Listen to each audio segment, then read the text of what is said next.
Robert Morange, vétérinaire, confronté depuis de nombreuses années à la sorcellerie.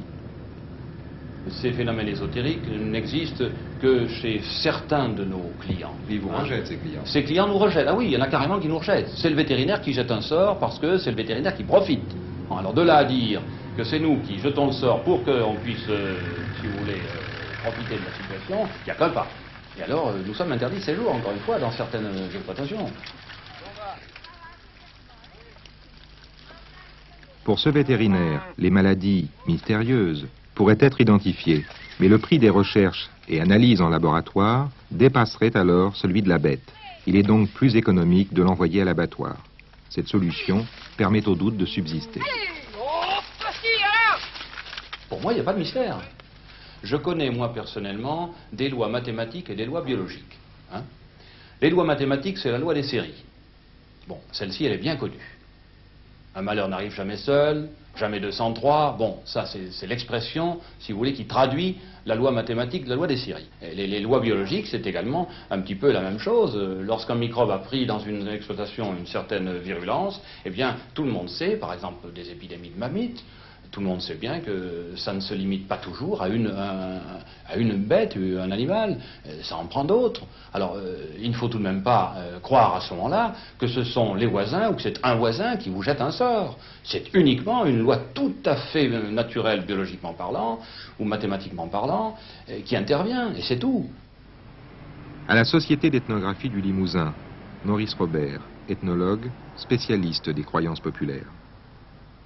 Ce qu'on peut en penser, c'est que c'est un phénomène qui est de toutes les époques, de tous les temps, de tous les lieux et de toutes les classes. Et qu'il est dans l'air et qu'il se cristallise dans certaines circonstances de l'existence. La sorcellerie est une croyance. La sorcellerie n'est pas un fait objectif.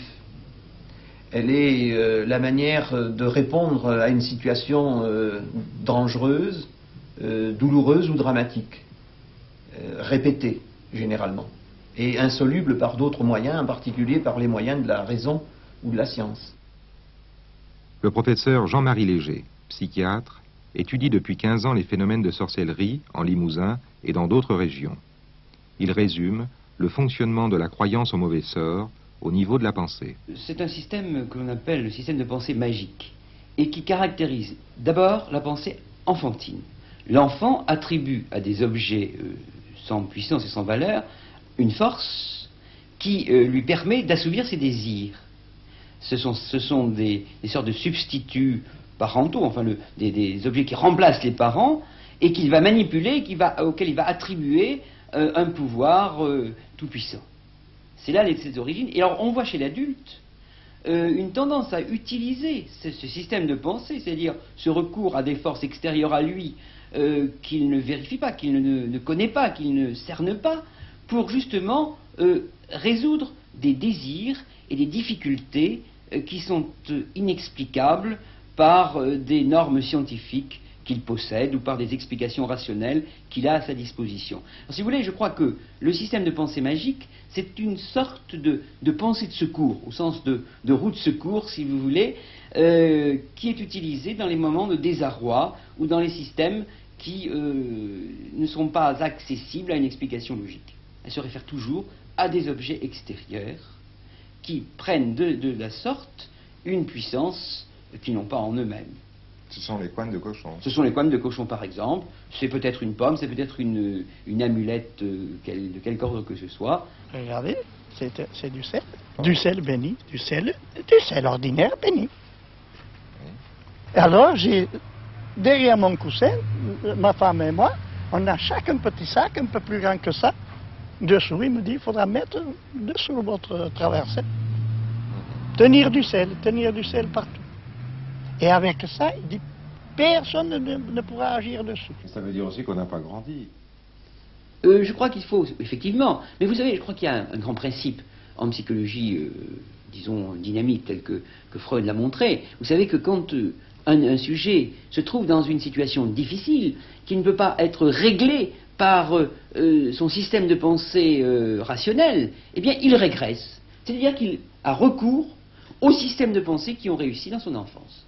Là, je crois que vous avez typiquement l'explication, enfin la formulation psychologique de ce recours à la pensée magique chez l'adulte ensorcelé. Ce qui est étonnant, c'est que les gens qui jettent des sorts, on les rencontre jamais.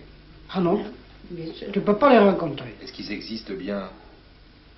Il faut bien. Mais où? Ce sont des suppositions. Mes suppositions. Ce ne sont pas des preuves. C'est pas de preuve. D'accord.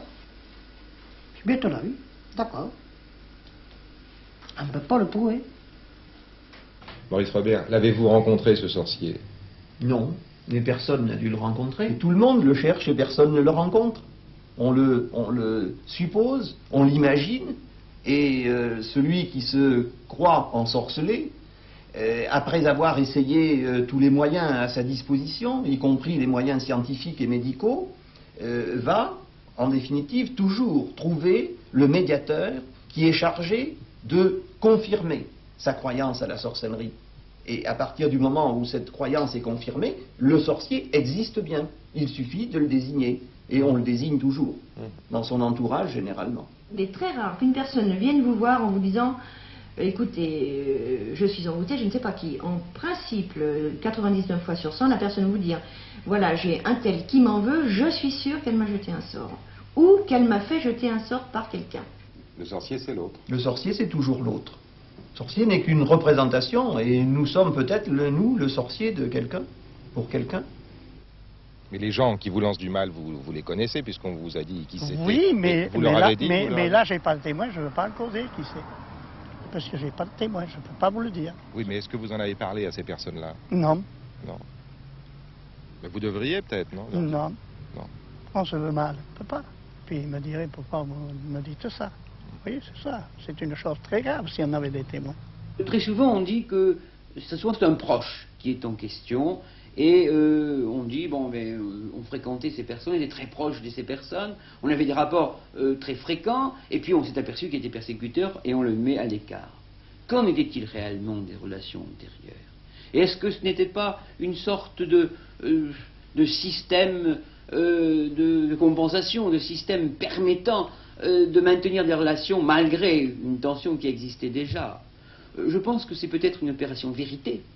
C'est-à-dire que on se donne le droit de haïr quelqu'un qui ne vous était pas fort sympathique auparavant. Et là, je crois que quelque chose, une sorte de sortie, c'est une porte de sortie que nous donne la société, que donne la société aux gens qui ont recours à ces croyances. Avec l'exode rural, la croyance s'est déplacée géographiquement et socialement de la campagne vers la ville. Aujourd'hui, près de 70% des personnes qui croient à la sorcellerie vivent dans les grandes agglomérations.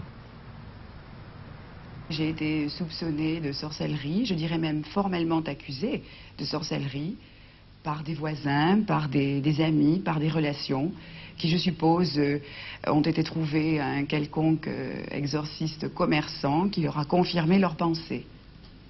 Et pour quelle raison avait-il des doutes à votre égard? Eh bien, écoutez, pendant des années, je me suis intéressée à la parapsychologie, au spiritisme, enfin, qui n'a pas entendu parler de table tournante, et j'ai pratiqué certaines expériences, notamment avec des amis, avec certains de ses voisins, et du jour au lendemain, j'ai vu ces gens s'éloigner de moi, et j'ai appris, si vous voulez, qu'ils rendaient ces pratiques responsables des différents problèmes qu'ils pouvaient avoir par la suite dans la vie, soit des problèmes d'ordre familial, des problèmes d'ordre sentimental, d'ordre professionnel aussi, pourquoi pas. Bon, il est toujours très désagréable que les gens conservent de vous l'image de la redoutable sorcière. Parce que c'est ça, jusqu'à mon chien qui a été accusé d'être un suppôt de Satan. Les gens n'osent même pas prendre l'ascenseur avec moi. Tout cela a pris des proportions énormes, puisqu'il était même question à un moment donné que ces gens-là fassent exorciser l'immeuble. Oui, ça a empoisonné votre existence. Ça a empoisonné mon... Et je pense que ça l'empoisonne encore, puisqu'à l'heure actuelle, ces gens ne m'adressent toujours pas la parole et me fuient comme la peste. Mais vous avez essayé de leur expliquer? Non, il n'y a rien à faire. Il n'y a rien à faire parce que ce sont des idées bien ancrées. Et vous savez, les croyances, on n'a pas tellement évolué.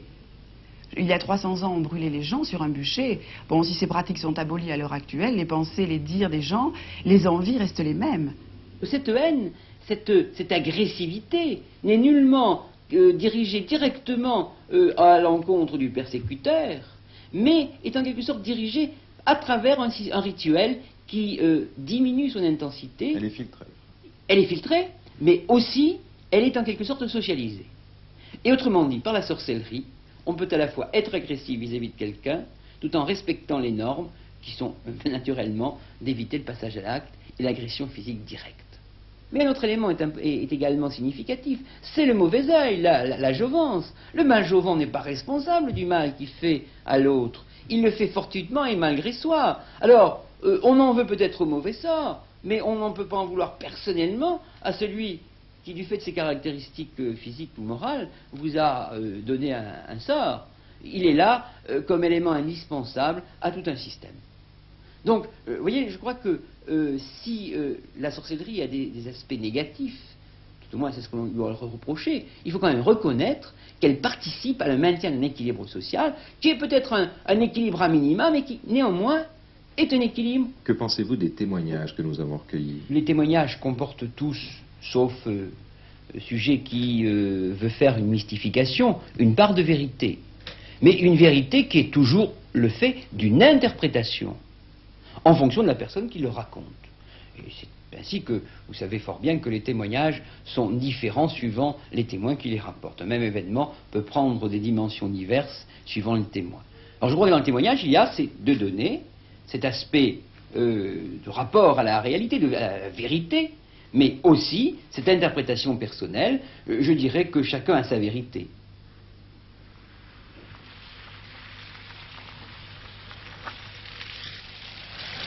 Plusieurs semaines après avoir fait brûler les couanes maléfiques, nous sommes retournés chez le grand-père, isolé au bout de la route. Les couanes, il ne voulait pas les brûler lui-même. Il fallait l'intervention d'une main étrangère. La croyance a fait le reste. Monsieur Trarieux, quand vous avez vu brûler ces couanes, qu'est-ce que vous avez ressenti à ce moment-là, quand on les faisait brûler? J'ai senti plaisir. Un plaisir. Un plaisir. J'étais content. J'étais heureux de les voir rouler.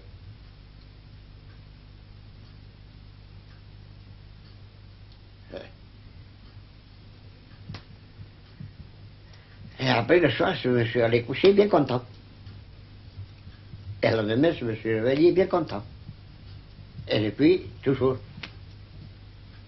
Je me sens beaucoup mieux.